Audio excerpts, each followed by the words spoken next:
Papa Dudut. Magandang tanghali po sa lahat ng ating mga kabarangay. Sobrang saya ko po tuwing nakikinig ako sa inyong programa bawat tanghali, Papa Dudut. Parang bahagi na kayo ng araw-araw naming buhay dito sa parlor kung saan ako nagtatrabaho sa Mandaluyong. Kayo ang kasama namin sa mga kwentuhan, tawanan at minsan sa mga luha. Kaya naman naisipan kong sumulat para ibahagi sa inyo ang istorya ng buhay ko. Baka sakaling may matutunan ng ating mga kabarangay mula dito. Ako po si Lady, babae po talaga ako at hindi po ako bakla. Pero ang hanap buhay ko ay pagugupit sa isang parlor. Tubong Laguna ako at lumaki sa simpleng pamumuhay. Hindi ako nakapagkolehiyo, wala pa kasing libreng tuition noon sa mga state universities. Kaya hindi kinaya ng pamilya namin ang gastusin. Pero kung may pagkakataon lamang nako, matagal ko nang tinupad ang pangarap kong makapag-aral.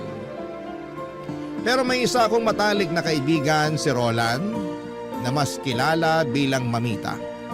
Pareho kaming walang marangyang buhay pero punong-puno siya ng talento. High school pa lamang kami noon, siya nang hinihingan ng tulong ng mga kaklase namin tuwing may pageant. Siya ang reyna pagdating sa makeup. At hindi lang yon, pati mga lalaki sa klase namin kapag hindi na papapasukin sa eskwela dahil mahaba ang buhok ay kay Mamita agad lumalapit. Wala pa siyang lisensya pero gupit lang ay panalo na. Alam mo Papa Dudut, natatakot akong mabubulok lang sa Laguna at walang marating sa buhay. Ikahos ang mga magulang ko at kanya-kanya kaming nagsusumikap na magkakapatid para dumiskarte sa buhay. Pagkatapos ng high school, pagugupit na ang naging kabuhayan ni Mamita. Isang araw sabi ko sa kanya na gusto ko ring matuto at magkapera nga kasi alam kong sa ganitong hanap buhay ako may pag-asa. Pumayag siya at naging sobrang tiyaga niya sa pagtuturo sa akin. Pero hindi pala madali ang pagugupit ng buhok. Ang hirap niyang aralin. Pero inilaban ko pa rin. Mga customer ni Mamita ang una kong naging biktima. Pinagpraktisan pala. Ako ang unang gagalaw ng gunting pero kapag may sablay na ay si Mamita na ang naging to the rescue para itama ang mali kong paggupit. Dahil sa tiyaga ni Mamita ay natuto rin po ako. Hanggang isang araw ay niyaya niya ako lumuwas ng Maynila. May kaibigan daw siyang may parlor sa Mandaluyong na naghahanap ng bagong parlorista. Sabi niya sa akin na eto na ang pagkakataon namin. Baka dito na magbago ang buhay naming dalawa. At hindi na matutuloy ang kinakatakot ko na mabubulok lang sa probinsya. Iba daw kasi ang buhay kapag nasa syudad na. Bit-bit ang pangarap, Papa Dudut, ay sumaba kami sa Maynila. Magkasama kami ni Mamita sa isang pangarap at sa isang kwarto na aming inuupahan. Siya ang naging ina, ama at kapatid ko sa syudad. Alam niya ang lahat ng sikreto ko. Alam na alam niya kung malungkot ako at alam niya rin kung kinikilig ako. Lalo na nang makilala ko si Gregory sa parlor na aming pinagtatrabahuhan noong 31 years old na ako.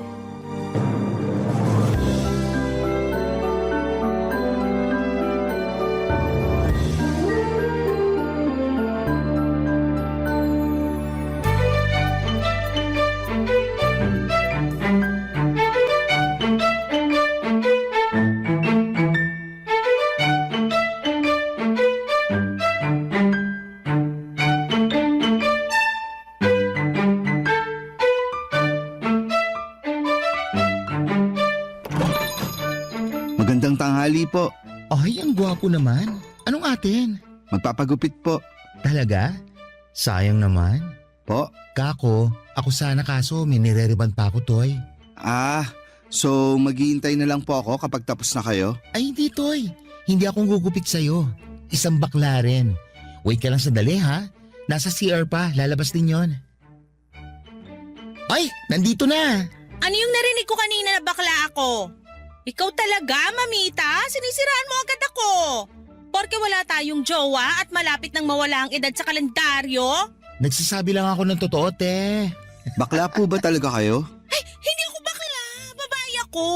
Kita mo naman, oh. Anong kita? Wala namang makikita sa'yo. Ewan ko sa'yo, mag-focus ka nga dyan. Ay, dito ka sir. Upo ka dito sa harap ng salamin. Ah, salamat. Anong gupit po ang gusto niyo, sir? Sigurado ka bang marunong ka? Ay, grabe ka. Oo naman. Kung anong kaya ng mga bakla sa parlor, kaya ko rin. Saka hindi pasmado ang kamay ko. Alam mo na. Naku, nagpaparinig ka ba? Itong kamay ko, inaalagaan ko talaga to. Hindi ako pasmado. Ibang klase din kayo rito. Ang saya nyo. Siyempre naman, dapat ganun lang. Dapat happy. Ayos. Sarap nyo sigurong kasama. Sinabi mo pa. Masarap talaga kami. Fresh pa. At tulad yung babaeng nasa likod mo na ready-ready ng pagwapuhin ka palalo. Hindi pa lumagpas sa kalendaryo ang edad ko. Pero kahit lumagpas pa to, kaya ko pa. Age is just a number. Mamita, baka kung saan na naman mapunta tong usapan na to Baka may susugod na magulang dito kasi ano? Grabe ka, lady. Hindi ako ganun, no? Kaya nga sinabi ko sa magulang nung lekat na yon na pumunta kami sa barangay para magharap-harap. Pero hindi natuloy kasi wala silang pwedeng reklamo sa akin. Matino akong bakla. Hindi ako tulad ng iba dyan, hayok. Ako kasi demure. O siya, demure na kung demure. Ikaw ba ate? Demure ka rin? Buong ganun, te. Dapat mo talagang respetuhin yung kasama ko. Aba, oo naman po. Magalang po ako sa mga nakakatanda sa akin. Lalo na sa babae. Sa bakla, Magalang ako sa lahat. etos ka rin, no? Kung hindi ka lang gwapo, pagkakamala na kita scammer sa ka-etosan mo. Hala, grabe naman po kayo. Pero ang pogi mo, walang halong char. Hindi ba, lady? Ang swerte mo't ikaw ang gugupit dyan kay sir. Ha? Naku, kilala kita, lady.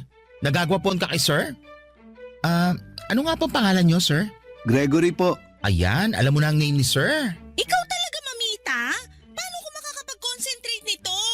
Hala, parang tulad ng dati, kapag hindi umaayos ang buhok ni sir, ako na ang titira. Naku, wag niyo naman paglaruan ng buhok ko. Etos lang. Mahusay yan si lady. Binabakla lang kayo niyan pero mahusay talaga yan. Naniniwala naman ako mahusay siya. Pagwapuhin mo pa ako lalo Oo naman.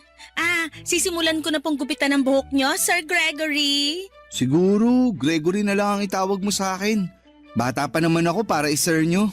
Customer po kayo, kaya sir ang tawag ko. Sige na, Gregory na ang itawag mo.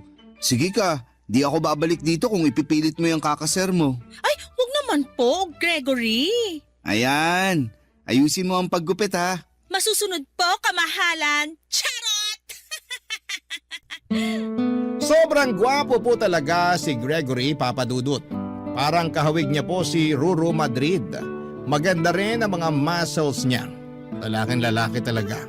At tama po ang napansin ni Mamita na nagwagwapuhan ako sa kanya sa unang pasok niya pa lamang sa parlor. Hindi ko lang pinahalata kasi parang hindi naman po tama na parang ang landi ko kaagad sa paningin niya. Sobrang kinakabahan ako sa paggupit ko sa kanyang buhok. Nanginginig pero tinatagang ko ang aking dibdib para maayos ko ang aking trabaho. Gusto kong tumagal ang orasan habang ginugupitan ko siya dahil gusto kong mahawakan ang kanyang mga buhok at makikita ang mukha niya ng mas matagal. Na love at first sight ako, Papadudut. Crush na crush ko na siya. Pagkatapos kong gupitan si Gregory ay parang nararamdaman ko pa rin ang ulo niya. Na-imagine ko pa rin ang mga oras na ginugupitan ko siya. Ilang gabi din akong hindi kaagad makatulog kasi naiisip ko ang mukha niya. Gusto kong makita ko siya at dumating nga ang araw na pinakahihintay ko. Hindi ko akalain na babalik siya sa parlor para makita lamang ako. Nagulat ako, Papadudut. Sabi niya ay gusto niya lang na tumambay para makita ko. Doon niya hiningi ang number ko at agad na naging chatmate kaming dalawa. Bawat receive ko ng text niya ay naglulupasay ako sa kilig. Pero pinagsabihan agad ako ni Mamita na huwag seryosohin at baka masaktan lamang daw ako. Kalaunan ay nanligaw na si Gregory sa akin. Sino ba naman ako para tumanggi sa isang napakagwapong Adonis?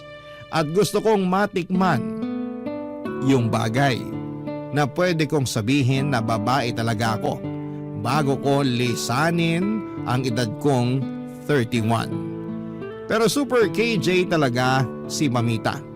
Pinagsabihan ba naman ako na huwag magpapadala sa mga matatamis na salita ni Gregory.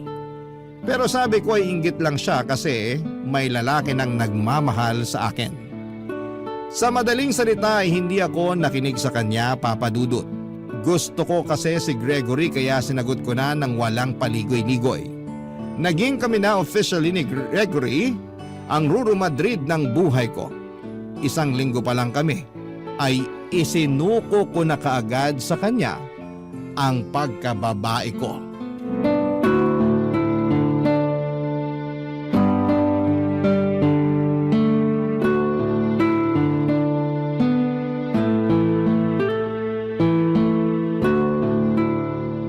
Masarap ba?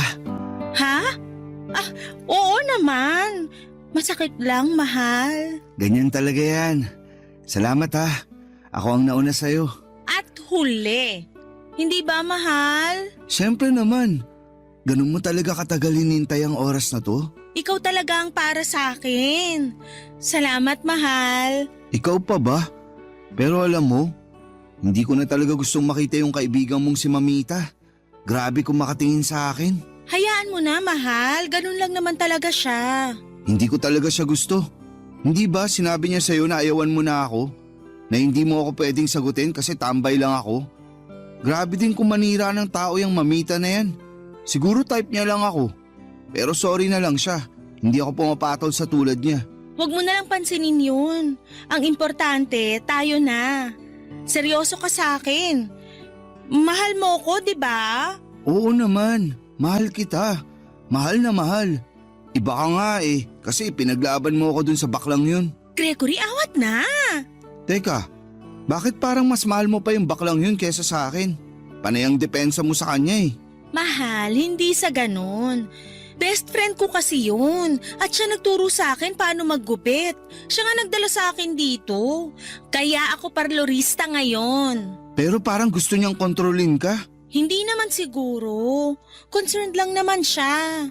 Pero wala naman siyang ipag-aalala sa'yo kasi alam kong mabuti kang tao at mabuti ang intensyon mo sa akin. Tama ka dyan.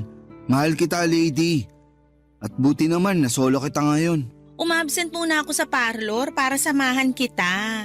Iba ka talaga. Mahal na mahal mo talaga ako. Pero hindi pwedeng parati kang absent ha. Paano na ang kita mo niyan? Baka yung customer mo mapupunta na dun sa baklang hukluban na yun. Hindi naman. Saka ganun naman talaga sa parlor. Kung sino ang nandun, siya nagagawa. Hayaan mo na. Naisip ko lang, pwede ka na sigurong lumipat ng ibang tirahan. Huwag ka nang sumama sa baklang yun. Baka impluwensyahan ka lang niya. Mahal, mabait si Mamita. Parang kapatid ko na siya. Kukuha na lang tayo ng short time room tulad ngayon. Pwede naman. Basta, maganda ka lang ng pambayad ha. Alam mo naman mahal na wala akong trabaho. Basta, paliligayahin kita. Gusto kong masasarapan ka lang kasi mahal kita Salamat, mahal. Mahal, may papakiusap pala ako sa'yo. Ano yun, mahal? Si Rico, birthday niya kasi. Pupunta ako sa kanila. Mahal, pwede bang makahingi ng pera? Pambili lang ng pang-inom para may bit-bit naman ako. Alam mo namang nakakahiya pumunta na walang bit-bit. Magkano ba yun? 1 case. Kaya mo naman, di ba? Mahal na mahal mo naman ako kaya di mo ako matitiis. Sandali. Titingnan ko sa wallet ko. Kaya mo yan. Ikaw pa ba? Ang dami mo nga naging customer sa parlor nitong mga nakaraang araw kasi graduation. Maraming nagpapagupit tsaka nagpapariband. Tiba-tiba ang kita mo. Sa awa ng Diyos, marami nga. Oh, eto mahal. Okay na ba yan? Pwede mo bang dagdagan, mahal? Baka magkasarapan Alam mo na, minsan lang naman to. Basta, kapag nagkatrabaho na ako, babawi ako sa'yo. Promise. Eto mahal Yan na muna kasi marami din akong babayaran Saka nagpapadala rin ako sa mga magulang ko sa probinsya. Matanda na sina mama at papa ko Sige, okay na nga to, mahal. Pamasahin na lang. Sige na. Yan na muna ang pambayad ko sa'yo, mahal. Basta mag-ingat ka ha. Oo naman. Iingatan ko sarili ko. Pangako. Maraming salamat dito, mahal. The best ka talaga. Mag-enjoy ka sa party. Aba, syempre. Salamat talaga dito sa bigay mo, mahal. Welcome, mahal. At dahil nga mahal na mahal ko si Gregory at may sapat naman akong pera papadudot ay binibigyan ko na siya. Hindi ko naman iniisip na mabigat yon sa akin dahil mahal ko siya at gusto kong suportahan siya sa abot ng aking makakaya. Lagi niyang sinasabi sa akin na kapag siya ay nagkaroon ng trabaho at kumita na, ako naman daw ang kanyang aalagaan. Lalo na raw kapag magiging asawa na niya ako. Paulit-ulit po niyang pinapangako na siya raw ang bubuhay sa amin, pati na sa magiging anak namin sa hinaharap. Napakalambing niya kaya madalas ay nadadala ako sa mga matatamis niyang salita dahil doon ay tinatago ko kay Mamita ang tungkol sa pagbibigay ko ng pera kay Gregory. Halos linggo-linggong nagbibigay ako sa kanya na parang ginawang allowance ang pera ko. Hindi ko na nga namamalayan pero halos lahat ng sahod ko ay nauubos na sa kanya. Hindi na ako nakakaipon dahil sa kanya na napupunta ang karamihan ng kita ko. At hindi na rin ako nakapagbibigay ng pera sa aking mga magulang. May mga pagkakataon na ramdam ni Mamita papadudot na pineperahan lamang ako ni Gregory. Paulit-ulit niyang sinasabi sa akin na mag-ingat ako dahil baka ginagamit lamang niya ako. Pero tuwing tinatanong niya ako kung nagbibigay ba ako kay Gregory ng pera ay todo ang pagtanggi ko.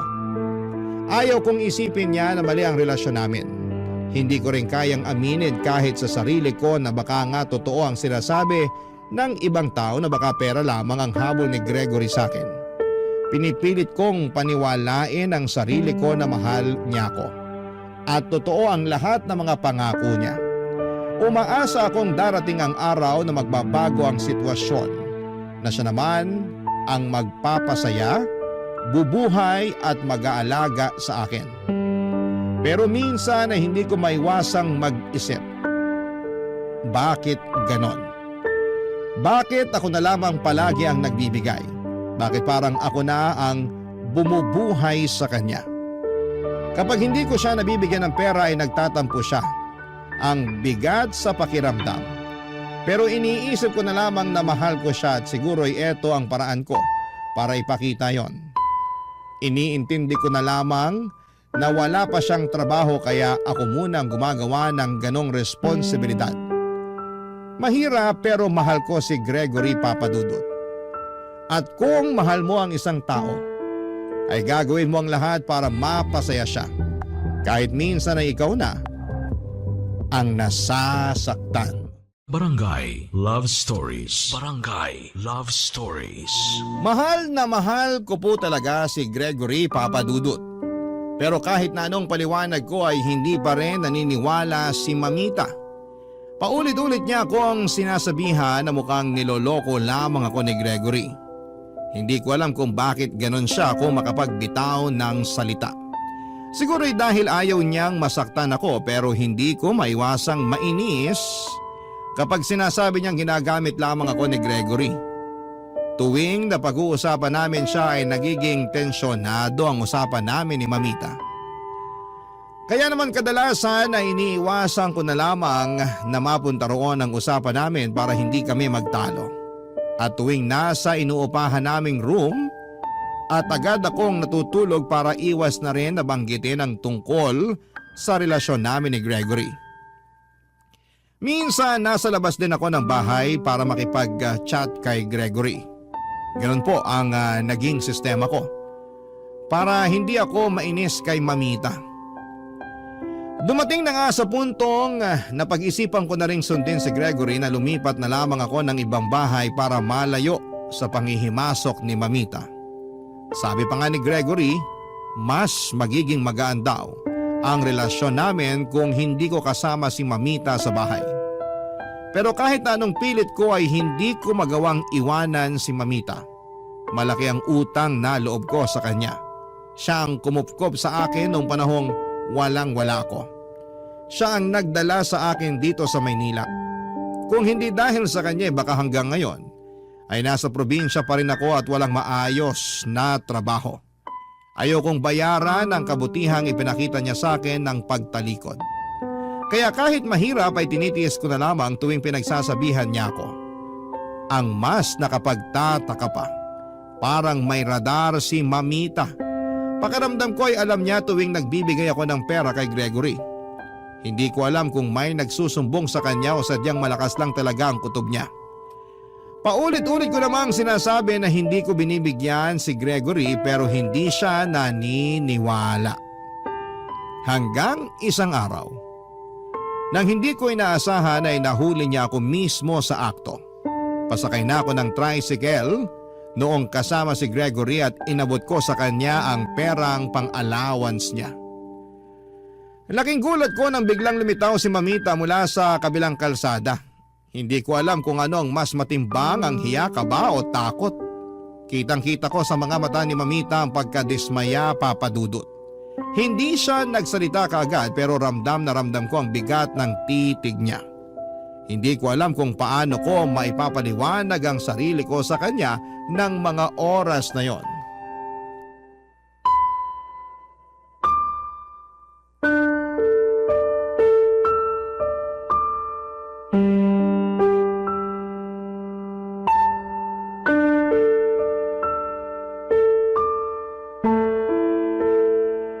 Ano yung nakita ko kanina, lady? Binibigyan mo pa rin ng pera ang lalaking yon? Gumising ka na nga. Mamita, hindi mo naiintindihan. Hindi ko naiintindihan. Ipapaliwanag ko sa iyo mga napuna ko. Bago kayo naging magjowa nung lalaki mo, may mga pagkakataon na sinasagot mo merenda namin lahat sa parlor kahit hindi kami nagpapalibre sa iyo. Ngayon, pansin na kapos ka na. Halos hindi ka na makakain. Bakit? Dahil napupunta sa lalaking yun ang pera mo. Tingnan mo nga sarili mo sa salamin. Nangangayayat ka na. Sa kasabi ng kapatid mo sa probinsya, hindi ka na daw nagbibigay sa mga magulang mo. Nakakapanibago kasi dati sila inuuna mo. Mamita, pakiusap. Huwag mo sanang palakihin. Palakihin? Eh, anong tawag mo sa ginagawa mo? Maliit na bagay? Eh, halos mapasma na yung kamay mo. Kakagupit mo dito sa parlor. Lahat ng pinaghirapan mo, ayun. Binibigay mo lang sa lalaki mong yon. Lady, isipin mo naman ang sarili mo. Ginusto ko naman yun, Mamita. Wala kang dapat ipag-alala sa akin. Buhay ko naman to. Wala akong dapat ipag-alala, lady. Oo, buhay mo yan pero kaibigan mo ako. Sabihin na nating mahal mo nga siya. Sige, nandun na tayo. Pero dapat sarili mo muna ang unahin mo. Hindi yung puro siya. Habang ikaw, nagtatrabaho hanggang mapagod. Siya, anong ginagawa niya? Nasa kung saang impyerno nagpupunta, naghihintay ng sustento mo. Hindi mo siya kilala, Mamita. Hindi siya ganon. Ay hindi? Eh anong tawag mo sa paulit-ulit yung paghingi ng pera? Yun nakita ko kanina. Hindi mo maitatanggi yun. Ganun ba ang lalaki nagmamahal? Lady, gumising ka.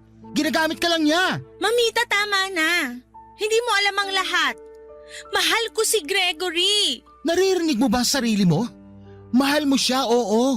Pero hindi ibig sabihin niya magpapakatanga ka. Simula nang dumating yung lalaking yan, nag-iba ka na. Nawala na yung lady na may respeto sa sarili niya. Nag-iisip para sa mga magulang niya.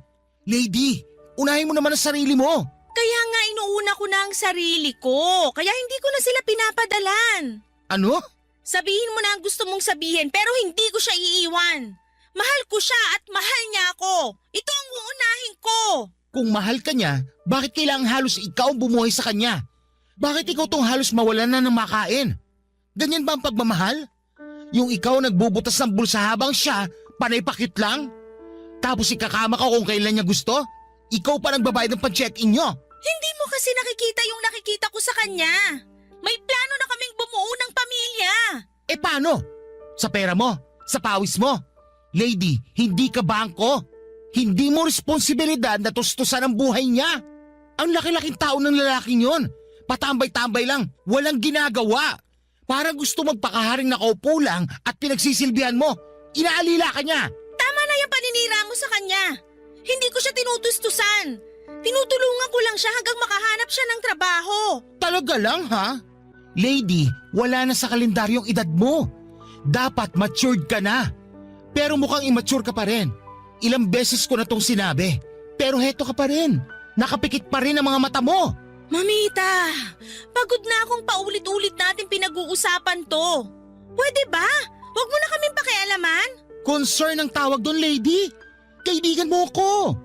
Hindi ko maaatim na nakikita ang ginaganyan lang ng batugan na yun. Na mukhang ang batuta niya lang ang ibinibida niya sa'yo. Hindi ko kailangan ng concern mo. Alam ko yung ginagawa ko. Talaga lang ha? Eh bakit sa tuwing nababagit si Gregory, umiinit ang ulo mo?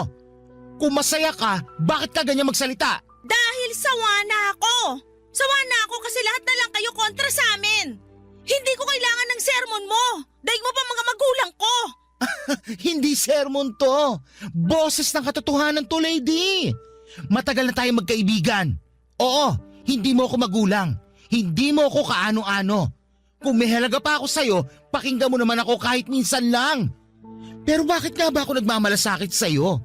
Pwede ko namang hindi napansinin yung mga ginagawa mo. Yun na nga. Huwag mo na kasing pansinin. Mahal ko siya, mamita. Yun lang ang totoo. Pero mahal ka ba niya, lady? Yun totoo.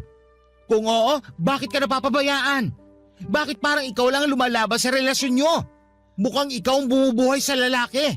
Mukhang ikaw ang ginawa niyang alkansya na araw-araw kinukuhanan niya pero walang hinuhulog na pera. May mga hindi ka alam. May mga pangako siya na binitiwan sa akin. Pangako? Gumising ka na nga. Kahibangan na yan. Huwag kang tatanga-tanga. Mamita, tama na please. Hindi ko kayang panoorin kang nasasaktan, lady. Pero kung pipiliin mo pa rin siya, bahala ka. Nagsasabi lang ako ng totoo dahil ayokong dumating yung araw na magsisisi ka. Para mapanatag ka, hindi ko pagsisisihan ang pagmamahal ko sa kanya. Wow! Sana nga! Sana hindi mo balikan ang mga salitang yan kapag huli na ang lahat. Hindi talaga. Ewan ko sa'yo, babae ka. Parang nauubusan ka ng lalaki. Siguro, inggit ka lang kasi may lalaking nagmamahal sa akin. Hindi ako inggit. Yan talagang naiisip mo sa akin, lady. Kaya ko magkaroon ng lalaki para ma-arouse ko ang uhaw ko. Pero hindi ako nagpapaagaga tulad ng ginagawa mo. Daig mo pa ang bakla ng hindi makabuking sa inaasal mo. Bakit ka naiiyak? Totoo sinasabi ko sa'yo. Kaya mag-isip-isip ka na. Huwag kang tanga, lady. Hindi ko na kinikibo ang kaibigan kong si Mamita pagkatapos ng tagpong yon, Papa Dudut. Kahit na anong sabihin niya ay pinipili kong huwag na lamang makinig. Nakakapagod na rin kasi ang paulit-ulit naming pagtatalo. Alam ko namang hindi niya maintindihan ang nararamdaman ko. Oo, patuloy pa rin ako sa pagtatrabaho sa parlor kahit umalis na ako sa bahay na tinitirhan namin ni Mamita. Masakit pero kailangan kong gawin dahil sa pagmamahal ko kay Gregory. Papadudot kahit mapagod at masaktan ang katawan ko sa buong araw na pagtayo, paggupit at pagkulot ng buhok ng mga kliyente. Iniisip ko na lamang na para ito kay Gregory. Ayokong maramdaman niyang hindi ko siya kayang suportahan. Ayokong maramdaman niyang hindi siya importante sa akin. Kaya kong isakripisyo ang lahat kahit na ang pagkakaibigan namin ni Mamita. Pero dumating ang panahon na kapag humihingi ng pera si Gregory at matumal ang parlor at wala na akong maibigay, kaya umuutang na lamang ako sa mga kasamahan ko. Minsan kahit na hindi pa ako nakakabayad sa isang utang ay hihirit ulit ako para mangutang.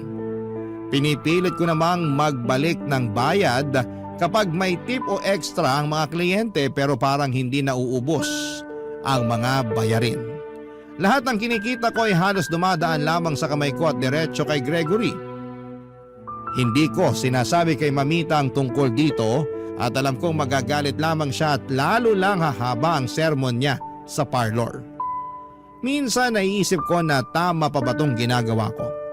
Pero agad kong pinapawi ang duda. Mahal ko si Gregory dahil sa kanya ko ibinigay ang pagkababae ko. Siya ang unang lalaki na minahal ko ng ganito. At gusto ko siya na rin ang huling lalaki sa buhay ko. Hindi ko kayang mawala siya, Papa Dudut, kaya kahit mahirap, kahit masakit. Kahit minsan ay naiiyak na lamang akong mag-isa ay tinitiis ko. Kasi para sa akin si Gregory ang kaligayahan ko. Ayokong mawala yung taong nagbibigay ng dahilan para magmahal ako ng ganito. Pero dumating ang araw na parang gusto kong lamunin na lamang ako ng lupa. Ayoko sanang magkasiraan kami ni Mamita ng tuluyan pero naging sagad na ang panghihimasok niya sa buhay ko.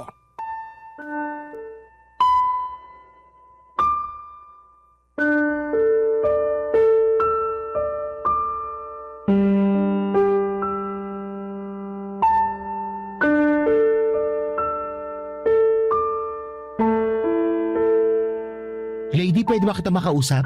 Mamita, sa susunod na lang. Uwi na ako. Alam mo, kanina ko pa gustong makausap ka eh.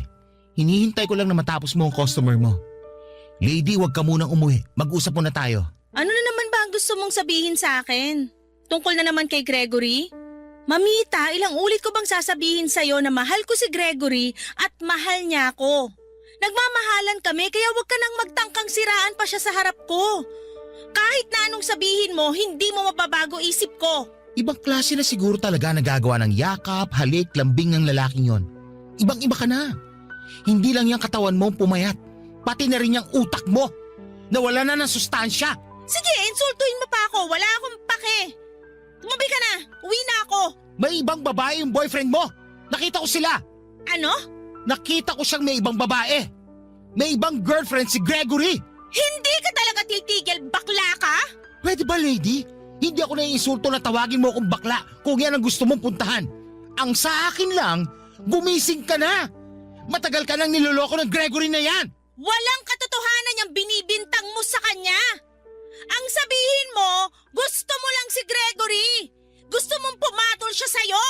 Pero hindi mo siya kayang makuha kasi nga ayaw niyang pumatol sa isang baklang katulad mo. Sumusobra ka na! Sorry, lady. Sorry, pero... Ako pa ngayon ang sumusobra? Walang hiya ka! Binalik ko lang ang sampal mo! Sa pinaggagawa mo kasinungalingan kay Gregory, ikaw ang dapat matauhan! Ibang klase ka talaga. Ako na ito nagmamalasakit sa'yo, tapos ganyan ka pa? Gusto mong magkwentahan tayo? Hoy, lady. Ako nagturo sa'yo manggupit para may pangkabuhayan ka. Ako nagdala sa'yo dito sa Maynila para hindi ka mabulok sa probinsya. Ako nagpakain sa'yo lahat-lahat nung walang-wala ka pa. Tapos ngayon, ganito lang pala ay gaganti mo sa akin? Ayaw kong magbilang ng naitulong ko sa'yo. Pero sa mga ginagawa mo sa akin, kailangan kong isampal sa'yo ang mga naitulong ko. Sana pala, hindi na kita tinuruan manggupit para wala kang pera pambili mo ng yakap, halik at kahayupan ng lalaking yon. Ganun ka na ba talaga, kakate? Nangangailangan ka talaga ng bagay para kalampagin niyang hita mo? Tumigil ka! Aba, namimihasa ka na ng sampal, ha? Maling manampal ng babae pero sa case mo, kailangan kahit isa lang. Kaya nagawa ko sampalin kita kanina. Eh kung gusto mo, sampalin mo pa ako! Hindi ako natatakot! Ano bang nangyayari sa'yo? Wala na akong balak manampal. Pero walang epek naman eh. Pero sige, simula ngayon, ayaw na kitang maging kaibigan. End of friendship na. Kasi wala namang kwenta itong concern ko as a friend sa taong tulad mo na saradong utak kasi nabulag ka na sa kakakamot ng lalaki na yun sa'yo. Pati ang utak mo binabahayan na ng higad kaya hindi ka na makapag-isip ng tama. Alam mo, para ka talagang hayok na maubusan ng lalaki sa kakadikit mo sa Gregory na yan. Hindi ko kailangan na ibang lalaki! Si Gregory lang, sapat na! Kailangan na sigurong untugin niyang ulo mo. Wala ka na sa katinoan talaga. Ako ba? Ikaw to nangingialam eh! Ikaw ang may problema, hindi ako! Baluktot na talaga yung utak mo. Babae ka ba talaga, lady? Eh kung umasta ka, mas bakla pa ang pag-uugali mong namimigay ng pera sa lalaki. Isang kalabit lang, bumibigay ka na kaagad. At kahit wala nang maibigay, ayun! Nangungutang para lang may pambili ng lalaki. Di bali nang magutom, mangayayat at magpagamit, basta maibigay lang ang gusto ng lalaki. Tumigil ka na! Hindi! Kailangan mo ito marinig. Bakla ako. Kaya alam ko ng maraming manloloking lalaki dyan na pinapaasa lang ang isang baklang nagmamahal lang naman at nagpapantasya. Pero ikaw, babae ka, lady. Dapat sa bakla lang kumakapit yung lalaking gipit, pero sa babae na pala? Hindi lang libreng gupit ang naibigay mo, pati na pagkatao mo. Pinipirahan ka lang ng tamad na lalaking yon na para bang nasa hita niya ang ginto na gusto mong maangkin. Habang itong lalaki naman ay may iba ng gustong hinihimas na nilalaanan niya ng perang hinuhutot niya sa'yo. Hindi totoo yan! Hindi! Totoo ang sinasabi ko. Pero bahala ka kung ayaw mo makinig sa akin. Bahala ka na sa buhay mo. Teka, anong nangyari? Bakit ka umiiyak, mahal? Sinabi niya kasi na may ibang babae ka! Ano? Hoy, bakla! Tigil-tigilan mo nga kami, ha? Gusto mo bang makatikim nitong kamao ko? Alam kong matagal ka nang naglalaway sa akin pero tong kamao ko ang ipapatikim ko sa'yo kung hindi ka titigil. Naku, hindi ako natatakot. Sige, gawin mo. Ipapabarangay pa kita. Gusto mo? Mahal, tama na! Umalis na lang tayo! Salamat ka, inawat ako ng girlfriend ko. Kung hindi, wasak talaga yung pagmumukha mo sa akin. Tayo na, mahal.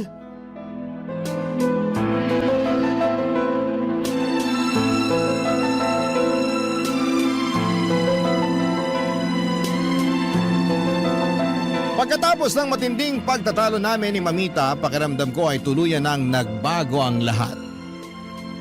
Hindi ko inakala na aabot sa ganon ang pagkakaibigan namin. Dati siya ang taong lagi kong sinasandalan at nagturo sa akin kung paano lumaban sa buhay. Pero parang isa na lamang siyang estrangherong pilit akong pinapakialamanan.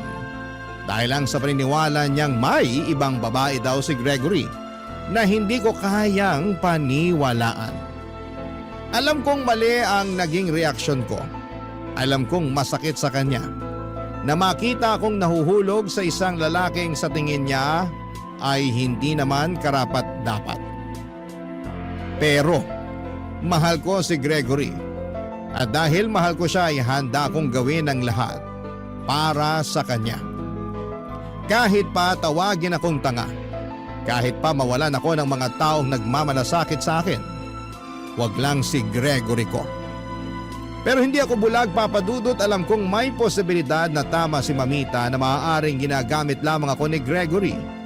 Pero pinili kong maniwala sa pangako niya na sa oras na magkapera siya ay ako naman ang aalagaan at bubuhayin niya.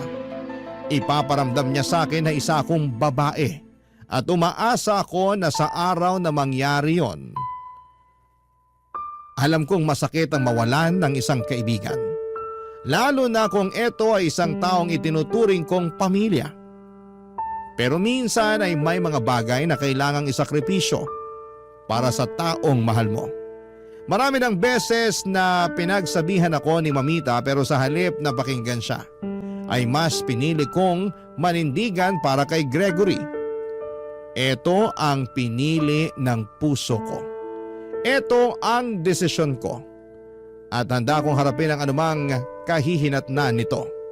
Kahit pa ang kapalit ay ang pagkawala ng isang matagal ng kaibigan, Papa Dudut.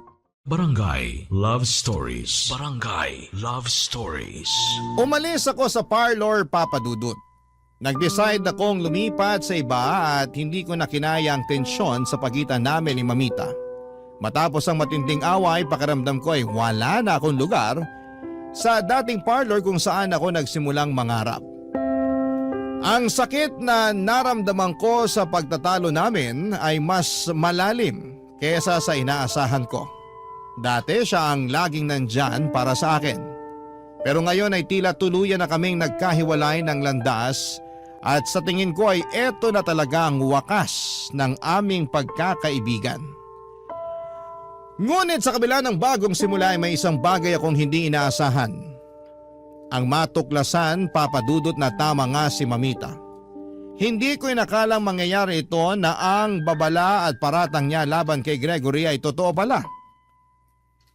Mali akong tinalikuran ko si Mamita at ipinagkait ko ang pagkakataong marinig ang katotohanan. Ngunit heto ako ngayon. Natulala sa harap ng isang katotohanang hindi ko na kayang itanggi. Nahuli ko si Gregory kasama ang ibang babae at hindi lang basta kasama kundi kaakbay, kasabay na tumatawa pa at malinaw sa kilos nila na may relasyon sila. Parang bumagsak ang mundo ko ng sandaling yon, lalo na nang naghalikan sila sa lips sa harapan ko. Ang lalaking pinaglaban ko, ang lalaking pinaglaanan ko ng oras, pera at pagmamahal, lahat ng yon ay nauwi lang pala sa kasinungalingan. Pilit kong binabalikan ang lahat ng sinabi niya sa akin noon. Ang pangakong hindi niya ako iiwanan. Ang paniniyak niyang ako lamang ang mahal niya, ngunit lahat ng yon ay isa lamang ilusyon na pinili kong paniwalaan. Papa Dudut, napakasakit pong malaman na tama ang taong iniwan ko. Habang mali ang lalaking ipinaglaban ko. Mas masakit ang tanggapin na ako mismo ang nagbulag-bulagan. At wala akong ibang masisisi kundi ang sarili ko. Kung sana'y nakinig lamang ako kay Mamita noon, kung sana ay hindi ko sinantabi ang mga babala niya, hindi sana ako umabot sa ganitong sitwasyon.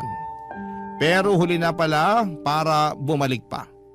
Ang tanging magagawa ko na lamang ay bumangon mula sa pagkakamaling ito at tanggapin ang katotohanan na minsan ang pag-ibig ay hindi sapat para panatilihin ang isang taong hindi naman kailanman naging totoo sa iyo, Papa Dudut.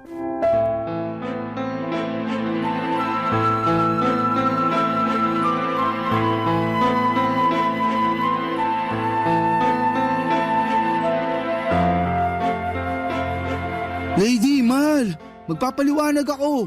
Ano pa bang ipapaliwanag mo, ha? Kitang-kita ng dalawang mata ko, Gregory! Naghahalikan kayo! Huwag mo sabihing pinsan mo lang yon. Wow! Ngayon pala uso na ang halikan sa labi na magpinsan? Tama ang nakita mo. Umalis ka sa harapan ko!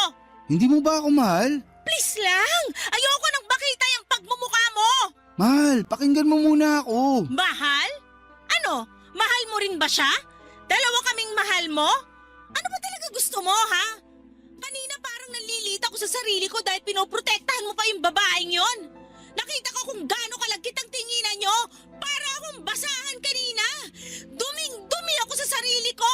Lady, hindi sa ganun. Hindi ganon? Eh ano? Para saan lahat ang pangako mo? Ginawa ko lahat para sa'yo. Inuna kita sa lahat. Binuhos ko sa'yo lahat ng meron ako. Tapos ano? Gagawin mo akong tanga? Binibigay ko naman sa'yo ang gusto mo, di ba? Sorry na. Gusto kong pareho ko kayong... Ibang ka ba? Isasabay mo kami? Ako ang pinagkukunan mo ng pera tapos sa kanya mo ibubuhos yung nakukuha mo sa akin? Ang saya, no? Lady, kailangan mo ako. Ako lang nagka-interest na makipagrelasyon sa'yo, hindi ba? Relasyon ba tawag mo doon? Gregory, tapatin mo ako. Ako ba o siya? Wag naman ganito. Nakikipagsiping naman ako sa'yo kung kailan mo gusto ah. Ano? Yun lang? Yun lang ang tingin mo sa relasyon natin? Na para bang bayad ka para patulan ako? Aminin na natin, lady. Hindi ka naman ganun kagandahan. Pero ginawa ko naman ang lahat para mapasaya ka sa kama. Ginagalingan ko naman. Hayop ka! Sobrang kapal ng mukha mo para sabihin mo yan sa akin! Ano ba pinagmamalaki mo ha? Yang pera mo? Wala namang kwenta yan. Matumal na nga yung bagong parlor na pinagtatrabahuan mo. Ilang kliyente ba meron ka sa isang linggo ha? Wala ka na ang kinikita eh. Tapos ganyan pa ang asal mo? Ano? Tama pala si Mamita! Tama pala ang lahat! Pera lang ang habol mo sa akin! Gamit na gamit mo ako! Walang iya ka! Teka lang, ano ba akala mo lady? Mahal kita? Na totoo lahat ng sinabi ko? Gusto mong marinig ang totoo? Napakatanga mo para maniwala na gusto rin kita. Hindi kita mahal. Hindi kita minahal. Hindi kita kayang mahalin. Hindi! Hindi totoo yan! Oh, akala ko gusto mo ng totoo. Yan ang totoo. Ikaw ang nagpumilit na sabihin ko sa'yo ang totoo. Hindi totoo yung mga sinasabi mo! May sayad ka ba? Gusto mo pa rin paniwalaan yung ilusyon mo? Tingnan mo nga ang sarili mo sa salamin. Mahal kita! Marami ako sinakripisyo at tinis para sa'yo! Tanga ka talaga kaya madali kitang nakuha. Kung bakla ka, mas maiintindihan ko pa. Pero babae ka. Sa bagay, mukha ka naman bakla. Hayop ka talaga! Ang sama mo! Namumuro ka na ha. Kasalanan mo kung bakit ka nag-iilusyon. Isa kang malaking tanga. Wala ka talagang iya! Pasalamat ka nga, natikman mo ko. Hindi ba yun ang gusto mo? Hindi ba ikaw ang humahabol sa akin? Ang babae, hinahabol. Pero ikaw ang lumuhod para lang pansinin kita. Kaya huwag kang magmukhang kawawa dyan, lady. Tama na! Umalis ka na sa harapan ko! Lumayas ka!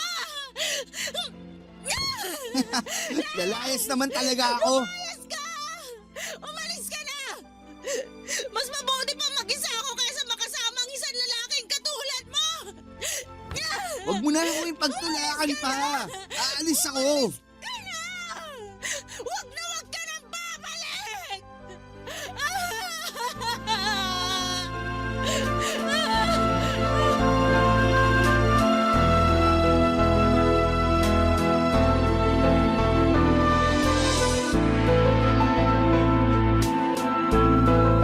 Nanliit ako sa sarili ko, Papa Dudut.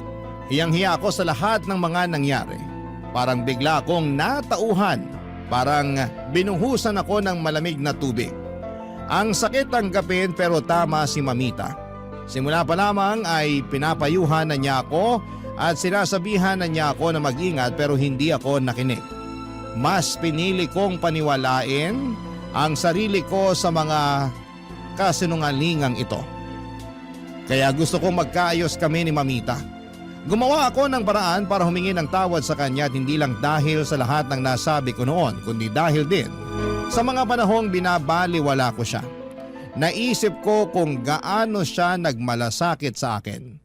Kung hindi dahil sa kanya ay hindi ko marirealize kung gaano ako nagkamali. Mahal ako ng kaibigan kong si Mamita, hindi niya ako gustong saktan o kontrolin.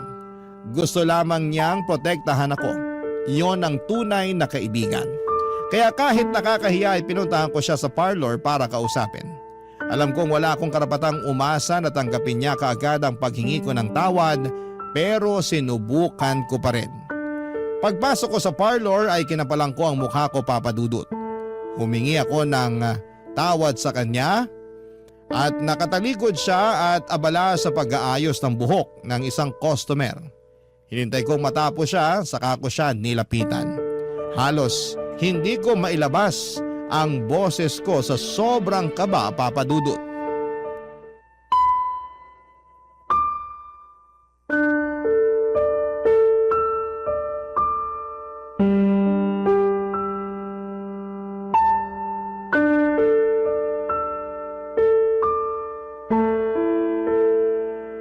Mamita, Aba, anong ginagawa mo rito? gusto kitang makausap. Akala ko ba ayaw mo na ako maging kaibigan? Akala ko wala na tayong dapat pag-usapan pa. Mamita, sorry. Alam kong nasaktan kita. Ang dami kong sinabi noon. At ngayon bigla kang babalik? Bakit? Wala ka na bang maibigay na pera sa kanya? Mangungutang ka sa kasamahan natin? Alam ko ang pinagagawa mo, lady. Hindi ako nandito para humingi ng tulong.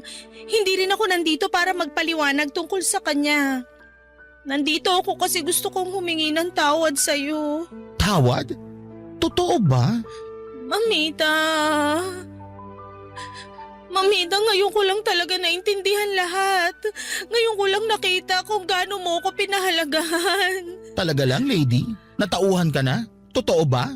Nalaman kong may ibang babae si Gregory. Tama lahat ng sinabi mo. Mamita, matagal na niya akong niloloko at inuuto. Nagbulag-bulagan ako. Lady, tahan na. Totoo kang kaibigan, Mamita. Patawarin mo naman ako sa nagawa ko, sa mga nasabi ko sa'yo. Tama pala. Minsan kailangan mo ring makita kung sino ang tunay na nagmamalasakit sa'yo kahit masakit ang sinasabi nila. Alam mo, lady, hindi naman kita pinagsabihan noon para lang sirain ang relasyon nyo. Gusto ko lang siguraduhin na hindi ka masasaktan sa huli. Alam ko na ngayon. Patawarin mo ako, Mamita. Sana mapatawad mo ako sa lahat ng masasakit na sinabi ko noon. Sobra ako nasaktan, lady. Kasi para na kitang kapatid eh. O pwede ring anak na kita.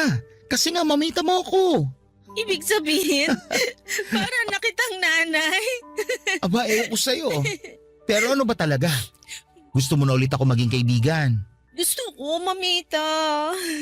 Kung papayag ka. Aba, hindi ko alam. Siguro kung manlilibre ka ng milk tea, baka mapag-isipan ko. Kahit 10 10 pa, mamita. Huwag naman 10. Baka tumaas ang sugar ko. Tara, usap tayo. Mamita, salamat. Saka sorry talaga. Naintindihan ko. Salamat. Naalala mo pa ba, mamita? Nung una mo akong tinuruang maggupit. Takot na takot ako humawak ng gunting at gumupit ng buhok. Oo naman. Halos masira mo na ang buhok ng unang pinagtripan natin. Ang pangit ng layers. Akala ko talaga mapapabarangay tayo sa ginawa mo.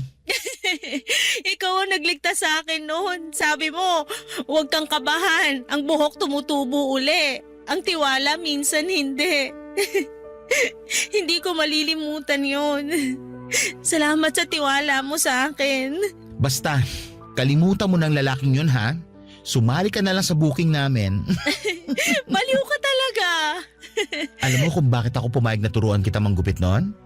Kasi naman lady, ang dami mong talent pero madalas mong pinagdududahan ng sarili mo. Ang dami mong pangarap pero natatakot kang sumubok. At alam ko may talent ka dito. Kaya kita itinuring na kapatid kasi same tayo. Magaling kang parlorista. Hindi mo lang ako tinuruan sa trabaho, kundi sa buhay, mamita. Pinapatabahan mo naman ang puso ko. Alam mo, mas lalo kong naintindihan kung gaano mo ako kamahal bilang kaibigan. Kaya nga ang sakit nung iniwan kita. Ang sakit nung pinaniwalaan kong mali ka kahit alam kong gusto mo lang akong protektahan. Aaminin ko, nasaktan ako lady. Pero hindi ibig sabihin nun na hindi kita naiintindihan. Ganun daw kasi kapag umiibig, minsan nabubulag. Kaya nga kailangan ng kaibigan na magsasabi ng kailangan ng gumising. Tandaan mo to lady, kahit kailan, hindi ko hiniling na mawala ka sa buhay ko. Mamita, gusto kong bumawi. Gusto kong maibalik yung dati nating samahan, hindi lang sa parlor, hindi lang dahil sa trabaho, kundi dahil mahalaga ka sa akin. Kung ganon, may isang bagay lang akong gustong itanong sa'yo. Ano yun? Natuto ka na ba talaga? Oo, natuto na, mamita. At alam kong hindi ko nahahayaang mawala ka uli sa buhay ko. Ikaw ang pinaka-the best na kaibigan sa buong universe. Ay nako, ang drama natin. Halika nga rito, payakap nga. Ano ba to? Naiyak ako ng bongga. Tara na nga at bumili na tayo ng milk tea. Libre mo na ako. Sige, at this time, ako na ang taya. Ikaw naman talaga. Papadudot masaya ako nagkaayos kami ni Mamita. Kaya sa ngayon ay mas pinipili kong ituon ang oras at lakas ko sa paghahanap ng pera at sa pagpapahalaga sa sarili. Napagtanto ko na hindi ko maaaring ibuhos ang lahat ng meron ako sa ibang tao nang hindi muna iniintindi ang sarili kong pangangailangan. Dati inuuna ko palagi ang ibang tao, ibinibigay ko ang lahat ng meron ako. Kahit pa nangangapa na ako sa sarili kong direksyon. Pero ngayon ay unti-unti kong natutunan na hindi masama ang unahin ng sarili. Hindi kasalanan ang mahalin ang sarili bago ang iba. Yun ang itinuro sa akin ni Mamita. At kung may ibang tao man ako na kailangan kong unahin maliban sa pamilya ko, si Mamita yon. Bakla man siya pero napakabuti niyang tao. Sa paglipas ng panahon ay natutunan kong hindi lang pagmamahal sa ibang tao ang mahalaga. Kailangan ko rin po itong ibigay sa sarili ko. Kapag inuna ko ang sarili kong kapakanan ay doon ko mas maunawaan kung paano magbigay ng tamang pagmamahal sa ibang tao. Kaya ngayon papadudot mas pinagtutuunan ko ng pansin ang pagbuo ng mas matibay na sarili. Pinaguhusayan ko ang paghahanap ng pera hindi lang para sa kasalukuyan, kundi para sa hinaharap na rin. Nagpaplano kami ni Mamita na gumawa ng sarili naming parlor kaya nag-iipon kaming dalawa. Sana balang araw ay matupad ang dream parlor namin. Kasabay ng paghahanap ng pera ay pinapalakas ko rin ang loob ko. Hindi ko na hinahayaang madiktahan ng ibang tao ang halaga ko. Alam kong hindi perpekto ang mundo at may mga tao talagang susubok na samantalahin ka paikutin ka o gagamitin ang pagmamahal mo laban sa'yo. Pero ngayon, Papa Dudut, ay natutunan kong ipaglaban ang sarili ko. Natutunan kong hindi ko kailangang magpaubaya ng magpaubaya. Para sa akin, ang pakikipagrelasyon ko kay Gregory ay isa pong aral. Natuto na ako at naniniwala ako, Papa Dudut, na kapag natutunan ko nang mahalin ang sarili ko ng buo, mas kaya ko magmahal ng iba nang hindi nagsasakripisyo ang sarili kong pagkatao. Ang huli kong balita kay Gregory ay nasa kulungan daw po ito kasama ang barkada dahil kasama itong nahuli sa isang nakawan. Sa isip ko, ang kapalaran na ang gumawa ng paraan para pagbayaran niya ang ginawa niya sa akin. Pero sana kapag makalabas na siya ay tumino na siya at maghanap talaga ng trabaho at hindi aasa sa ibang tao o magnanakaw. Kaya kahit bakla ang parlor, hindi ko kinakaya ito. Sa panahon ngayon ay kailangan natin ng trabaho dahil sobrang mahal ng mabuhay. Hanggang dito na lamang po, Papa Dudut, at marami pong salamat sa inyo sa pagtatampok ng aking kwento. Ang inyong forever kapuso at kabarangay, Lady. Dear Papa Dudut, naniniwala ba kayo sa kasabihan na kapag bukas ang bibig ay sarado ang puso?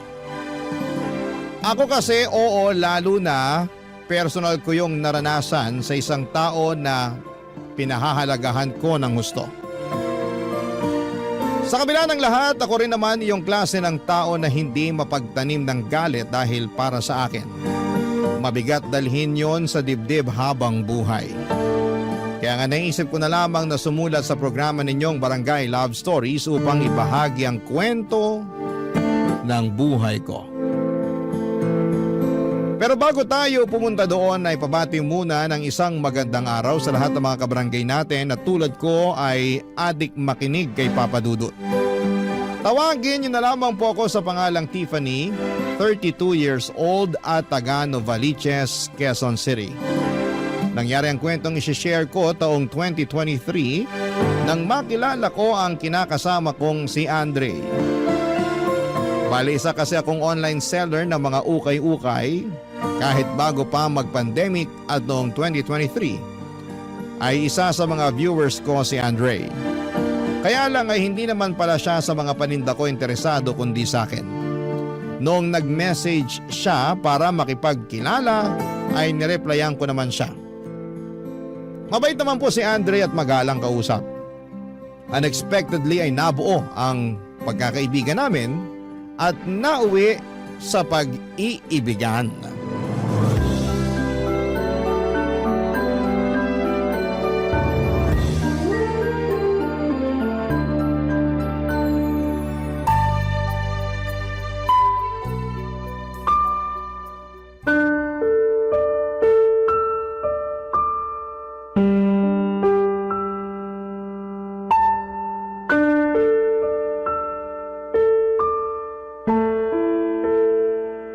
Ano ka mo? Girlfriend mo ang babaeng ito, anak? Opo. Magandang gabi po, Ma. Ay nako, huwag mo nga ako matawag-tawag na mama. Pumayag na ba ako? Hindi pa naman, di ba? Sorry po. Huwag naman po kayong magsungit kay Tiffany. Wala naman po siyang ginagawang masama eh. Hindi ko lang kasi gusto yung pagmumukha ng babaeng yan eh. Basta, mukhang ewan. Saan mo ba kasi napulot yan? Ma! Huwag mo nga akong pandilatan ng mga mata dyan, ha? Sagutin mo na lang yung tanong ko. Nagkakilala po kami sa Facebook. Anong Facebook ang pinagsasasabi mo dyan? Totoo po sinabi ni Tiffany. Nagfa-Facebook po ako nung napanood ko yung live selling ng mga ukay-ukay na damit. Kaya dun ko po siya nakita. Tapos chinat ko po siya. At nagsimula na kami mag-usap. At ngayong girlfriend mo na ang babaeng yan? May pangalan po si Tiffany. Alam ko.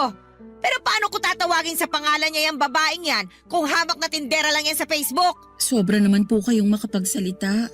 Totoo naman ah. May permit ba kayo dyan? Parang wala naman eh. Baka patinda-tinda lang kayo ng kung ano-ano dyan. Baka nga hindi ka totoong nagtitinda eh. Nagbibidyo-bidyo ka lang habang naghihintay ng mayayamang lalaki na magchat-chat sa'yo. Hindi po totoo yan. Malay ko. Sumusobra na po kayo sa mga sinasabi niyo sa girlfriend ko ha. Below the belt na po yan. Anong below the belt ka dyan?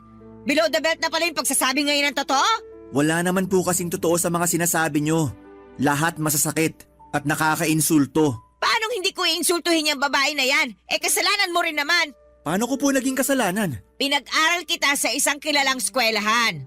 Pinagtapos ng 4 na taong kurso para makapagtrabaho sa isang maganda at de-aircon na kumpanya. Nangyari naman, hindi ba? At nagbunga nga yun nung nakaraang buwan nung ma-promote ka sa posisyon mo. Oh, pangalawa ka na kamo sa manager nyo, di ba? Tapos, ganyan lang? Hamak na tindera lang sa Facebook yung magiging girlfriend mo?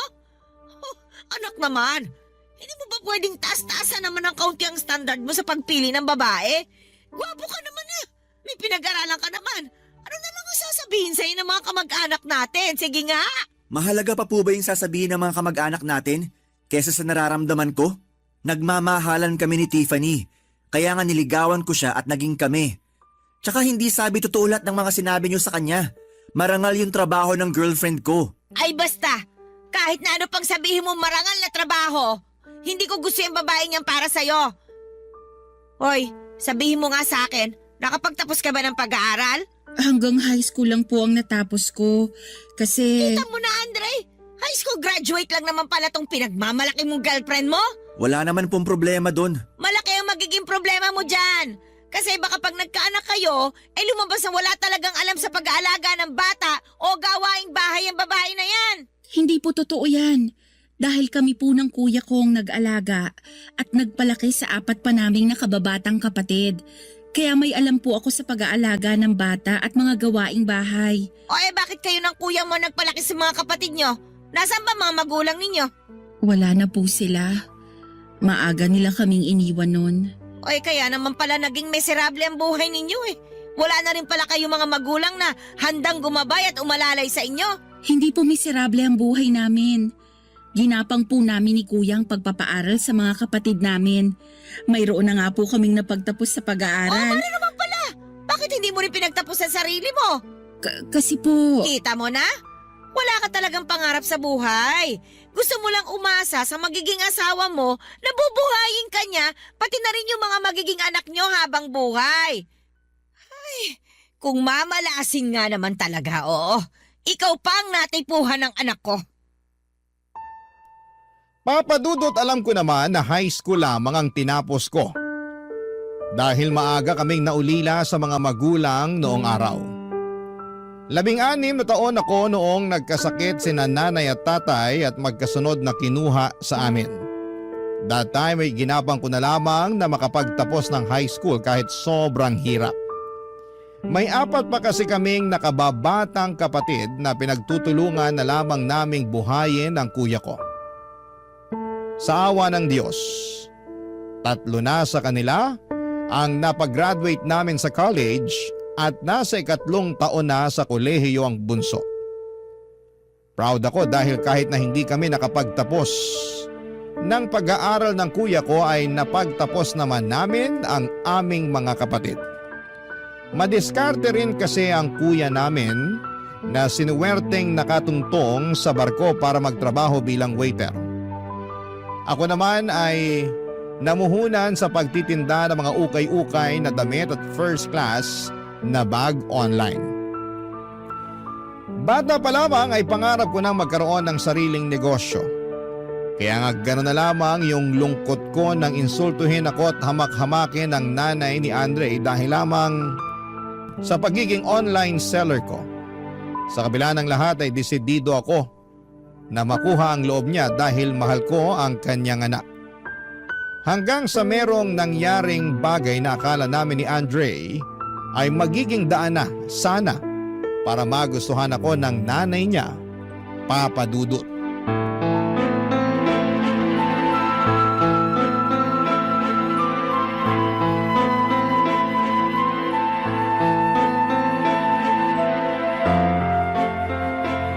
Anong sabi mo, Andre?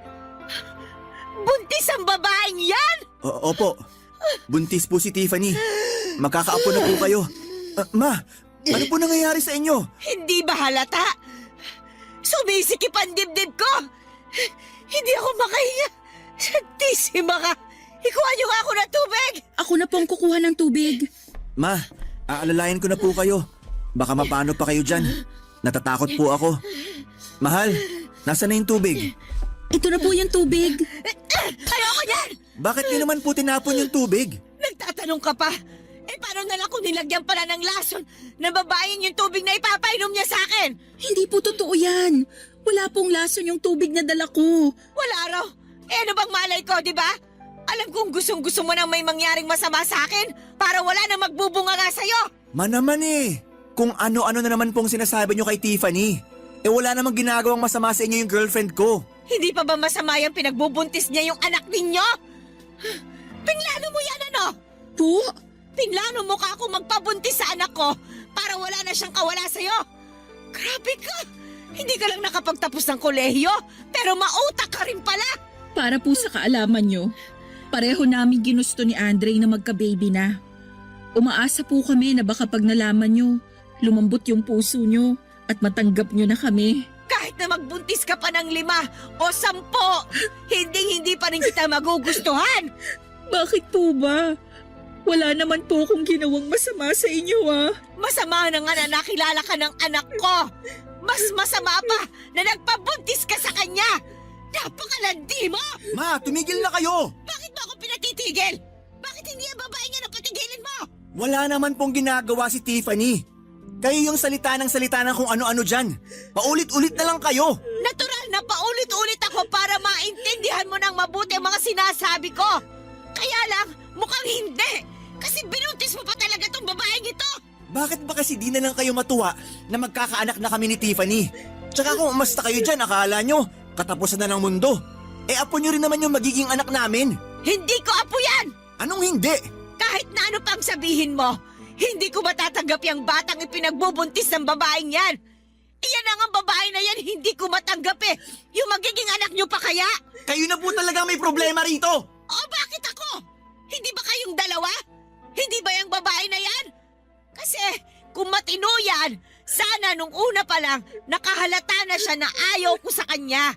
Sana nakipaghiwalay na siya sa'yo at hindi na nagpabuntis pa. Kaso nga malandi yan eh. Gaga pa. Ikaw naman uto-uto. Hoy Andre, matalino ka. Di ba? Valedictorian ka nga nung high school ka eh. Pero bakit parang hindi mo namang ginamit ang utak mo sa pagpili ng babaeng pakikisamahan? Bakit sa dinami-dami ng mga nagustuhan mo nung kinukwento mo pa sa akin, isa babaeng yan ka lang babagsak? Oh, tapos ngayon, inanakan mo pa? Santisima talaga oh! Hindi ko na talaga alam ang gagawin sa'yo! Wala naman po kayong dapat gawin. Hindi na rin naman ako bata. 31 years old na po ako. Nasa tamang edad na kami ni Tiffany para pagbawalan nyo pa na bumuo ng sariling pamilya. Hindi naman kita pinagbabawalan. Pero sana sa matinong babae naman. Matino po si Tiffany. Ano ba pinagsasabi nyo? Yung kagaya mo rin sana na may tinapos tsaka profesional. Hindi ka na talaga nahiya sa pwedeng sabihin sa'yo ng mga kamag-anak natin? At kung bakit hindi ka nagmana sa kuya mo na kapwa niya engineer yung napangasawa? Ay nako! Ewan ko ba sa inyo? Basta, hindi ko matatanggap yung magiging anak ninyo!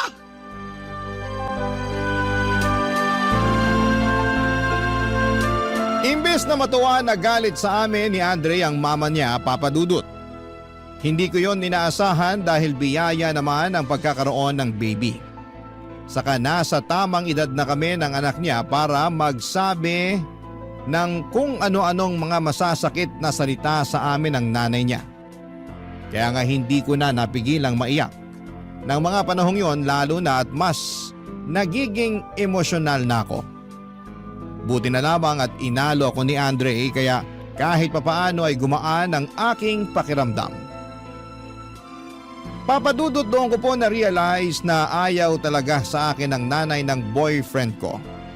At kahit na anong gawin kong panunuyo sa kanya ay sarado ang kanyang puso para tanggapin ako sa buhay niya. Hindi ko lang lubos maintindihan, Papa Dudut, dahil wala naman akong atraso sa kanya. Hindi ako masamang babae at marangal naman ang trabaho ko. Pero wala eh. Totoo nga talaga ang kasabihan na kapag bukas ang bibig upang manginsulto, sabayan pa ng mapanghusgang mga mata, ay mananatiling sarado ang puso para umunawa at tumanggap. Barangay Love Stories. Barangay Love Stories. Papadudot excited kami ni Andre sa pagdating ng magiging baby namin pero hindi kami makapag-live-in dahil plano niyang tumira ko sa bahay nila kasama ang mama niya. Siyempre tumanggi ako na pinagtalunan pa nga namin. Depensa ko ay kita naman niya na ayaw sa akin ng nanay niya at dinig na dinig niya ang mga masasakit na salita nito sa akin. Kaya nga habang nagbubuntis ako noon ay paulit-ulit kong naririnig. Sa isipan ko lahat ng mga sinasabi sa akin ng magulang ni Andre. Bagay na lagi kong pinagdaramdam. Dahil doon ay naging masela ng pagbubuntis ko at madalas akong dinudugo at nasusugod sa ospital. Minsan ako na lang ang nagdadala sa sarili ko sa paggamutan dahil nga nasa trabaho si Andre. Hindi ko tuloy mapigilang isipin na may humihiling na sana'y mawala na ang baby namin. Alam ko na masama pero hindi niyo ako masisisi lalo na noong tuluyang kinuha sa amin ang aming anak pagsapit ng 3 buwan ko sa pagbubuntis.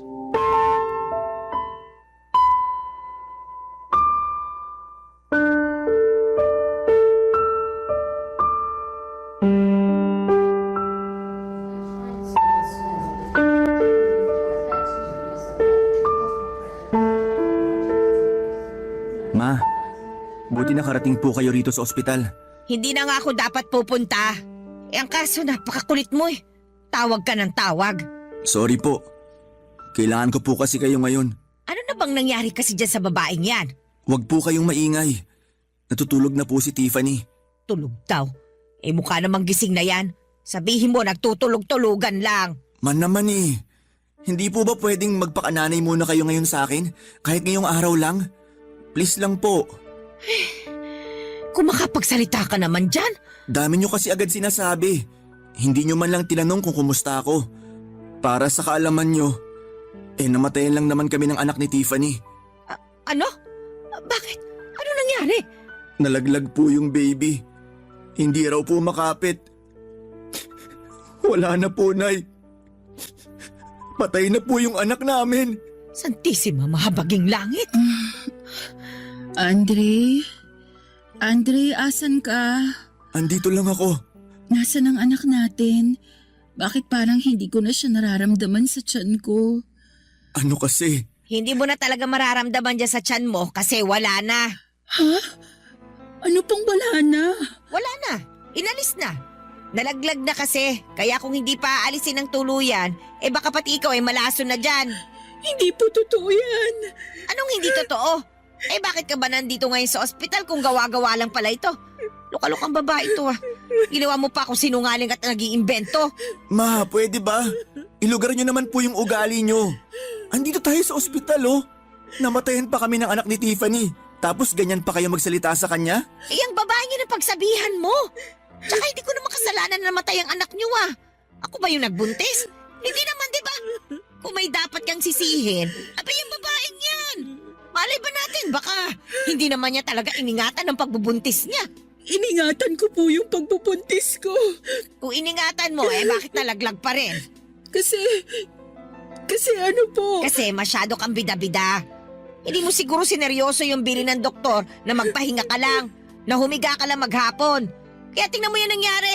Nalaglag yung anak mo at kasalanan mo yan. Oh, tapos ngayon iyak-iyak ka dyan. Sus, kahit na lumuha ka pa ng dugo, hindi na may babalik yung anak mo sa'yo. Bakit nananahimik ka lang dyan, Andre? Wala ka bang sasabihin para ipagtanggol man lang ako sa mama mo? Tama rin naman kasi si Mama. Paanong naging tama ang mama mo? Na baka hindi mo sineryoso yung bilin sa'yo ng doktor mo na magpahinga lang muna kasi delikado yung pagbubuntis mo. Diba, naabutan pa nga kitang nagbubuhat ng mga damit na sabi mo, ibebenta mo sa susunod mong online selling? Sinaway pa nga kita na huwag ka muna masyado magkikilos pero sabi mo, ayos ka lang naman. Ayos lang naman talaga ako nun eh. Saka hindi naman mabigat yung mga damit na binuhat ko. At para lang alam mo, sineryoso ko yung binilin sa akin ng doktor. Pero alam nga namang humiga lang ako maghapon at hindi mag-asikaso sa bahay natin. ultimo pagluluto ng pagkain sa akin mo inaasa. Abay talagang sinisisi mo pa yung anak ko, ha? Bakit? Totoo naman po eh. Alam naman ng anak niyo na masela ng pagbubuntis ko. Pero alagain pa siya. Ni mag-init nga ng tubig at magtimpla ng kape sa akin pa niya inaasa. Sa palagay niyo ba, ginusto ko rin na mawala yung anak namin? Siyempre hindi. At bilang isang ina, napakasakit nun sa akin. Ina rin naman kayo. Higit kanino man dapat mas naiintindihan niyo yung pinagdaraanan ko. Kaso hindi eh. Dire-diretso kayo magsalita at manisi. Promeno naman kayo. Nakakasakit na kayo eh. Alam mo, emosyonal ka lang kaya ka nasasaktan. Tsaka, sinasabi ko lang naman ang katotohanan sa'yo. Ikaw na ang nagsabi na ina rin ako. Kaya nga naiintindihan ko yung hirap at sela ng pagbubuntis. Huwag mo naman din sanang masamain yung mga sinabi ko. Isaksak mo dyan sa kukote mo na papunta ka pa lang, pabalik na ako.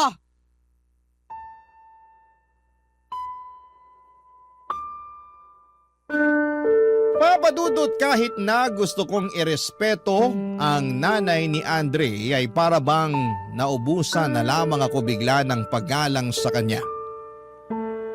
Lalo na sa mga sinasabi niya sa akin. Ganon na ba talaga siya? Ka-insensitive dahil imbes na i-comfort niya ako ay kabaligtaran noon ng ginawa niya at pinagsasabi niya. Ginatungan pa ni Andre dahilan para mas lumala ang sama ng loob ko sa kanya. Dahil sa mga nangyari ay napaisip ako kung tama pa bang ipagpatuloy ko ang relasyon namin. Lalo na't mukhang hindi talaga kami para sa isa't isa. Unti-unti na rin kasi akong naliliwanagan sa sitwasyong pinasok ko. Marami akong tanong sa isipan kagaya ng paano kung magka-baby ulit kami ni Andre? Worth it pa ba ang pamilyang bubuin namin? Kung hindi rin ako maayos na pakikisamahan ng magulang niya. Ayokong lumaki ang magiging anak namin na naririnig kung kaano ako iniinsulto at hinahamak ng lola niya. Kaya lang, noong nakapagdesisyon ako na makipaghiwalay na kay Andre, ay meron namang nangyari na hindi ko lubos inaasahan. Isang araw ay napansin ko na lamang na balisa ang boyfriend ko kaya nag-alala ako ng gusto. Doon ko na siya inusisa kung ano ang problema, Papa Dudut.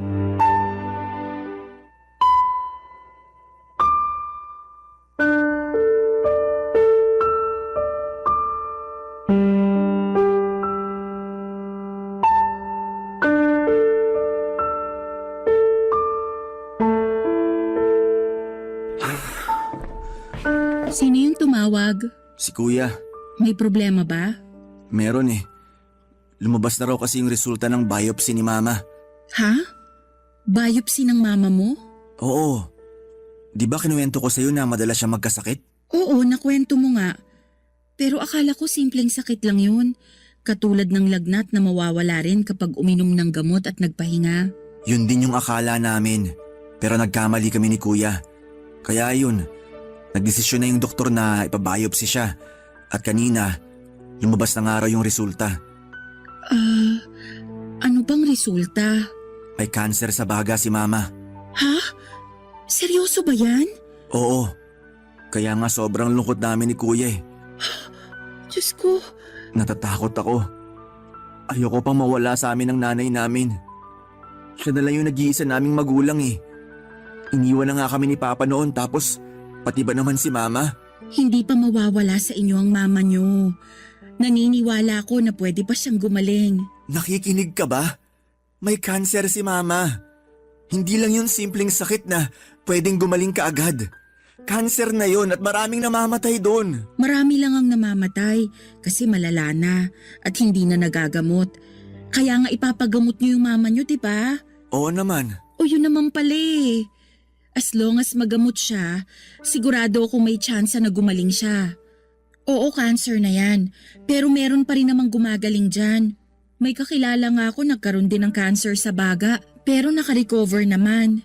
Inabot nga lang ng ilang taon yung gamutan pero gumaling din naman siya. Meron pa nga cancer sa dila pero gumaling din. Talaga? Oo, marami akong kakilala na nagka-cancer pero naka-recover. Basta matutukan lang ang gamutan. Ano bang plano nyo ng kuya mo? Ayaw kasi ni mama na i-confine siya sa ospital dahil kaya pa naman daw niya. Kaya lang, natatakot naman kami kasi baka di siya matutukan dun sa bahay tapos mag-isa lang siya dun. Kung kailangan mong umuwi muna sa inyo para maalagaan ang mama nyo, gawin mo. Paano ka naman? Ayos lang ako. Kaya ko ang sarili ko. At saka kasama ko naman dito yung bunso kong kapatid. Salamat kasi naiintindihan mo yung sitwasyon. Oo naman. Alam ko na kailangan ka ng magulang nyo. Kaya unahin mo na siya. Mahirap din naman yung nandito ka kasi mag-aalala ka lang ng husto. Yun nga eh. Hindi rin naman pwede mag-leave ng matagal si kuya kasi kailangan siya sa trabaho niya. Demanding din kasi yung posisyon niya sa opisina nila. Oras-oras kailangan andun siya. Kaya hassle talaga na mawala siya ng matagal. Ganun ba talaga yun? Ikitang emergency naman yung dahilan ng pagli-leave niya. Kahit na emergency pa yan, may mga kumpanya talaga na mas mahalaga ang trabaho kesa kung ano pa mang bagay na dapat unahin ng mga empleyado nila.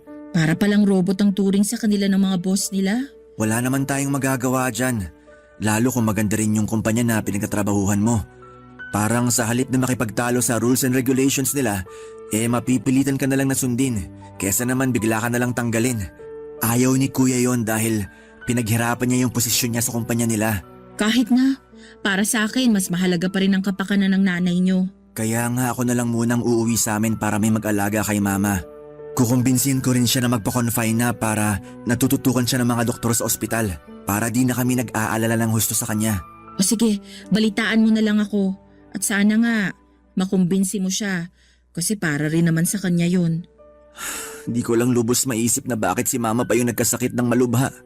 Marami namang ibang tao dyan na masasama. Sana sila na lang yung nagkasakit. Naiintindihan ko na masama ang loob mo. Pero hindi naman tama na hilingin mong mapasa sa iba yung sakit na meron ng mama mo. Ano bang tama? Sige nga. Ang tama mong gawin, ipagdasal mo na maging maayos ang gamutan ng mama nyo para gumaling siya. Ewan ko. Parang ang hirap naman gawin nun. Lalo binigyan niya ng sakit ang mama namin. Hindi ang Diyos ang nagbibigay ng sakit sa atin. Saka naniniwala ako na pagsubok lang to. Malalagpasan nyo rin yan. Sana nga malagpasan namin. Sana tama ka rin. Nagagaling pa si mama. Gagaling pa ang mama nyo. At naniniwala ako doon. Papadudot, gulat na gulat ako matapos malaman na mayroong malubhang sakit ang nanay ni Andre. Ni sa hinaga pa ay hindi ko akalain na posible siyang dapuan ng ganon kabigat na karamdaman. Ayoko sanang isipin na ganti na yon ang langit dahil sa pagiging masama ng ugali niya sa akin. Kasi kahit papaano ay nanay pa rin siya ng boyfriend ko. Pero matapos umiyak sa akin ni Andre dahil sa takot na baka namang sandali ay mawala ang mama niya sa kanila ay agad-agad na nadurog ang puso ko. Bigla tuloy bumalik sa akin ang mga panahon na maagang kinuha sa amin sina nanay at tatay. Yung takot at kaba na nararamdaman namin habang nangyayari yon ay habang buhay nang nakakintal sa puso at isipan naming magkakapatid. Kahit kailan ay walang paghilom sa pagkawala ng magulang gaano man katagal ang panahon na lumipas. Masasanay na lamang tayo na mabuhay sa mundo nang wala sila. Pero, nandun pa rin yung sakit at tumitindi lamang yon kapag naaalala natin sila. Pero wala naman tayong magawa, kundi ang umiyak na lamang dahil alam natin na hindi na sila magbabalik pa. Barangay Love Stories. Barangay Love Stories. Dahil sa mga nangyari, hindi natuloy ang plano kong pakikipaghiwalay kay Andre. Napag-isip-isip ko rin naman na baka nadala lang din ako ng emosyon ko. Kaya nakapag-decide ako ng ganon. Saka mahal ko ang boyfriend ko kaya minabuti ko na lamang na kausapin siya para malaman niya ang saloobin ko. Agad na humingi ng sorry sa akin si Andre at nangako na hinding-hindi na niya babaliwalain ang damdamin ko. Mabilis na lumipas sa mga araw at nagpatuloy lamang kami sa buhay at nagbalik ako sa pag-online seller para may pagkakitaan naman matapos kong huminto noong nabuntis ako. Nakikibalita rin ako kay Andre tungkol sa kalagayan ng nanay niya at sa gamutan nito. Concerned pa rin naman ako sa magulang niya at ayoko namang may mangyaring masama dito. Sinabi ko na rin naman na hindi ako yung klase ng tao na mapagtanim ng galit. Kaya nga noong nalaman kong may sakit ang nanay ni Andre ay pinatawad ko na ito sa mga nasabi nito sa akin noon, Papa Dudut.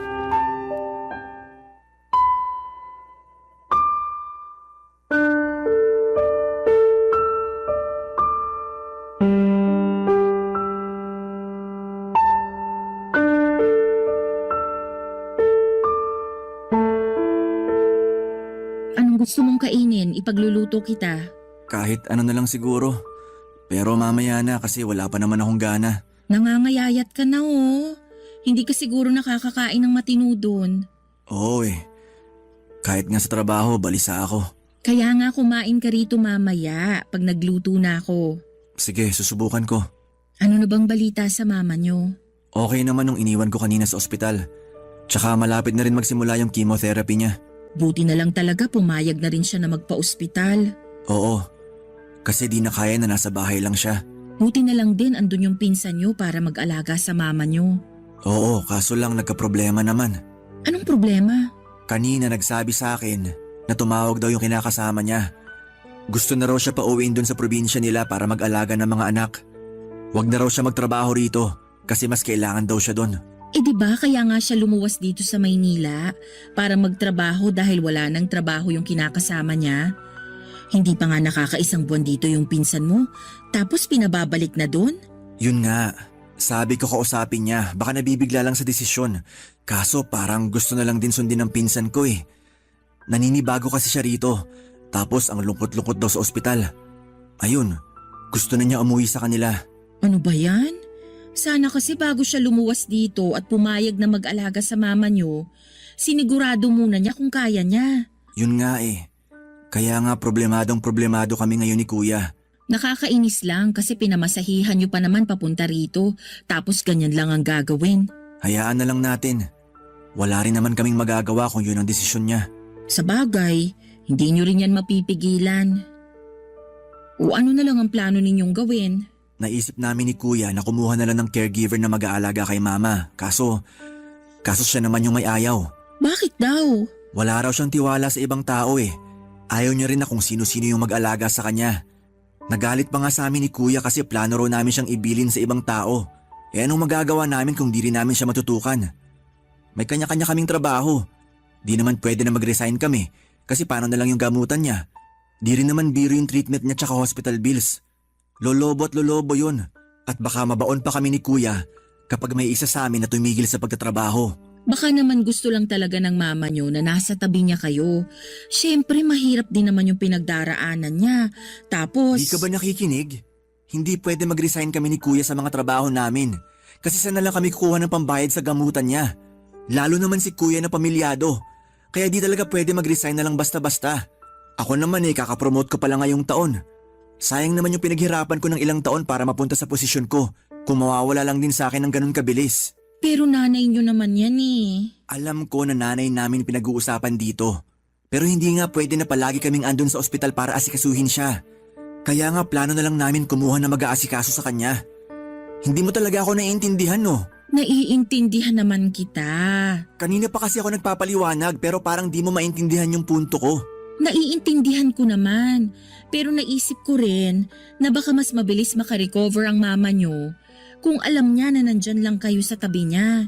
Yun bang kasama niya kayo sa bawat treatment niya?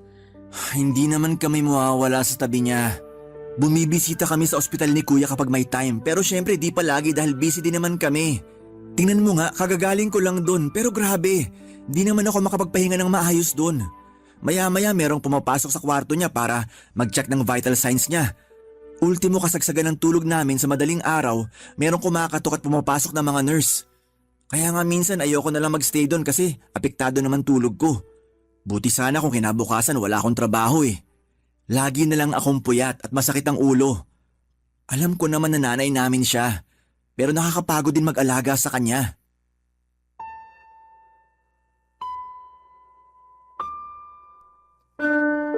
Papa Dudut, hindi ako makapaniwala sa narinig ko mula kay Andre. Nalungkot din ako lalo na at uuwi na raw sa probinsya nila ang pinsan niyang tumitingin at nag-aalaga sa nanay nila. Ewan ko po ba, pero nainis din ako sa boyfriend ko dahil parang mas matimbang pa sa kanila ng kuya niya ang trabaho kesa sa magulang nila. Hindi ko rin mapigilang mag-overthink lalo na at baka mapaano ang mama niya dahil sa sakit nito at kung ipagkakatiwala pa nila sa iba. Kaya nga pagkatapos akong bagabagin ang konsensya ko ay napag-isip-isip ko na ako na lang ang sasama at magbabantay sa nanay ni Andre sa ospital. Kahit na hanggang sa pumayag lang itong makakuha sila ng professional na caregiver. Nung una ay tinatanong pa ako ng boyfriend ko kung seryoso ba ako sa desisyon ko at sinagot ko lamang siya ng oo. Kaya nga agad na niya yung sinabi sa mama niya, bagay na hindi rin naman ito tinanggihan. Simula noon ako na ang kasakasama ng nanay niya sa ospital at sa tuwing sumasailalim siya ng gamutan. Isang gabi mahimbing na akong natutulog noon nang gisingin ako ng nanay ni Andre.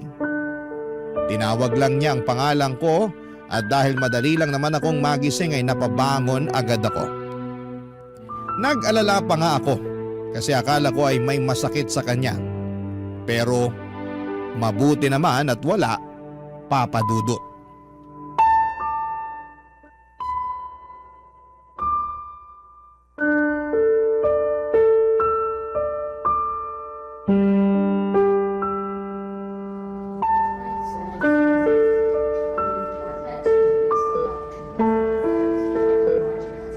Pasensya ka na kung nagising kita ha.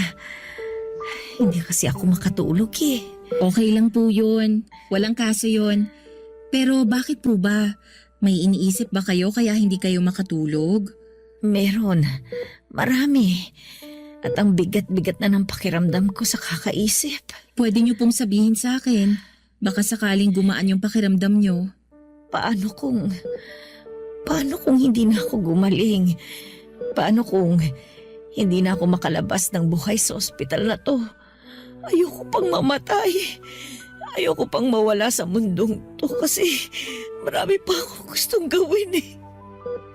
Gusto ko pa makasama ng matagal-tagal yung mga anak ko. Pati na rin yung mga apo ko. Yun din naman po yung gusto nila Andre sa kanang kuya niya. Kaya nagsisikap sila na maipagamot kayo. Talaga? Eh bakit pakiramdam ko inabandon na nila ako? Minsan na lang ako rito dalawin. Tapos kung nandito pa sila parang inip pa sila. Hindi ko tuloy mapigilang isipin na baka nagsasawa na silang alagaan ako kasi nga ganito na ako. Yun bang may sakit? Pabigat na lang sa kanila. Hindi po totoo yan. Nakakausap ko po si Andre at nag-aalala po siya sa inyo. Natatakot siya na baka mawala na kayo sa kanya kaya lagi ko na lang sinasabi na magdasal siya. Nakikinig naman po ang Diyos eh. Alam niya kapag taimtim na humihiling sa pamamagitan ng panalangin yung mga anak niya. Salamat sa mga sinabi mo ha. Kahit papano gumaan itong dibdib ko. Masyado lang siguro akong emosyonal kasi alam mo na may sakit na nga ako. Tapos pakiramdam ko mag-isa pa ako dito sa napakatahimik, napakalungkot na lugar na ito. Ay, mabuti nga kahit papano sinasamahan mo ko. Wala po yun. Saka malaking bagay din sa akin na pumayag kayong samahan ko kayo rito. Akala ko nga po nung una tatanggihan niyo ako eh. Naisip ko na tanggihan ka kasi nahihiya ako sa iyo eh. Pero sabi ng anak ko, mabait ka raw. At kung susubukan ko lang na buksan itong puso ko para masigit kitang makilala, magugustuhan din kita. At napatunayan ko naman na totoo nga ang sinabi sa akin ni Andre. Mabait ka nga, Tiffany. Mas lalo lang tuloy akong nahiya sa sarili ko dahil naging masama ako sa iyo nung araw. Kung ano-anong mga sinabi ko sa iyo na hindi magagandang bagay. Ininsulto kita. Yung trabaho mo at kung paano ka nung nabuntis ng anak ko. Hindi rin ako nakiramay at nakisimpatya sa inyo nung mawala yung anak ninyo. Na kung tutuusin ay apo ko rin naman. Sobrang sama ko talaga sa iyo noon. Kaya nga sana patawarin mo ko, Tiffany. Wala na po yun. Matagal ko na po kayong napatawad. At saka, di naman po ako mapagtanim ng galit dahil mabigat po yung dalhin sa dibdib.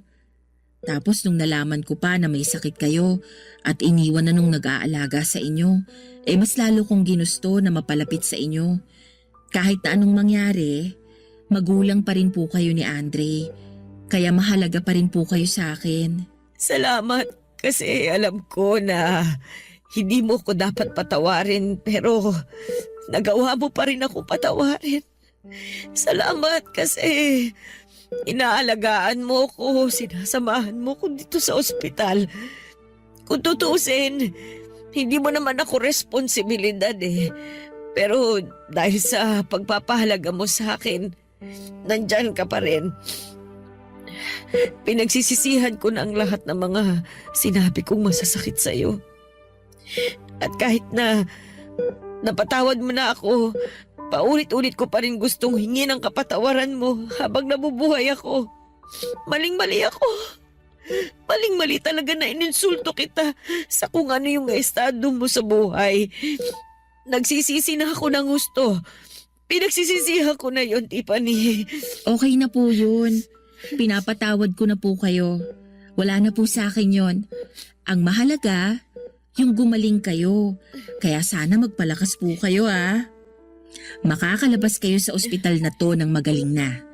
At matutupad pa po yung mga bagay na gusto nyong mangyari. Kaya laban lang po tayo Laban lang po kayo. Nandito lang po ako. Pati na rin yung mga anak ninyo. Kasama niyo po kami. Hinding-hindi namin kayo iiwan kahit na anong mangyari. Salamat. Salamat talaga. Pakiramdam ko, nabigyan ako ng panibagong pag-asa. Papadudot masaya ako at naging payapa ang puso ko matapos ang pag-uusap naming yon ng nanay ni Andre. At kahit na nagkaiyakan pa kami ay alam ko na parehong gumaan ang aming kalooban. Iba talaga sa pakiramdam ang magpatawad. At masaya ako dahil taglay ko ang kakayahang yon. Sa pagpapatuloy ng gamutan ng mama ng boyfriend ko ay ako na nga ang naging kasama niya, lalo na pag nasa trabaho ang mga anak niya. Alam ko na hindi ko naman siya responsibilidad pero masaya naman ako sa ginagawa kong pagbabantay sa kanya. Paulit-ulit kong pinapaalala sa kanya na gagaling siya at makakalabas sa ospital. Kaya lang ay hindi yon nangyari dahil taong 2024, eksakto 6 na buwan mula nang na-ospital siya at na-diagnose na may lung cancer, ay pinagpahinga na siya ng Panginoon. Sobrang sakit na mamatayan ng magulang. Bigla ko tuloy naalala yung pakiramdam noong nawala sa amin sina nanay at tatay. Akala ko ay kaya ko na hindi na ako iiyak pa dahil napagdaanan ko na pero nagkamali ako. Kung anong iyak at hinagpis ni Andre sa pagkawala ng nanay niya ay ganon din ang tindi ng dalamhati ko. Pero sa kabilang banda ay masaya naman ako kasi nakasama ko ang mama niya hanggang sa mga huling sandali ng buhay nito sa mundo. Sa kasalukuyan ay magkaka-baby na kami ni Andre at nalaman namin na babae po ito. Plano naming ipangalan sa mama niya ang first name ng baby namin bilang pagkilala sa namayapan niyang lola.